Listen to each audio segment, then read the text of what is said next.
yanda nake so zan gaya muku shine yanda zaka sama status ɗinka mutum ɗaya ko abokinka haka ko budurwanka haka kawai shi kaɗai kawai zai iya kallon status ɗinka.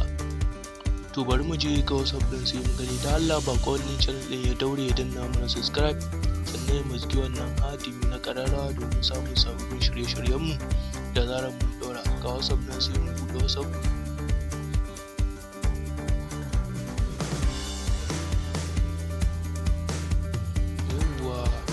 Sai mu je status, sai ka zo ga status ɗin sai ka danna shi,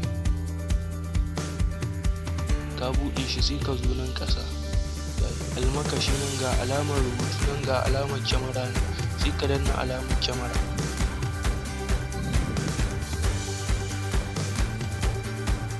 Sai mu ja sama haka mu zo gallery, sai mu zo bari mu danna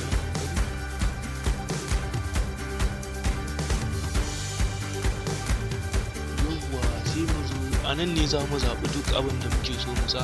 Ga alamar kwamfuta nan sai mu danna shi, bari mu gwada sa shi mu gani saboda example ne wanda za ka samu status ɗinka mutum ɗaya kaɗai kawai zai iya kallo. Yawwa kaga ga nan ƙasa nan ya sa status contact ɗin nan shi za ka zo ka danna.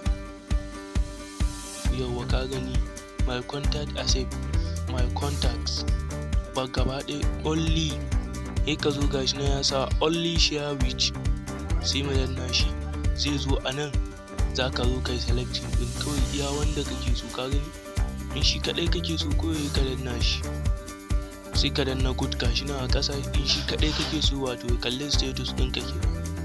Idan kuma a ce gashi nan my contact ɗin nan kuma sai ka danna shi, ka danna don settings update, sai mu zo nan ƙara komawa sai mu danna wannan ɗin,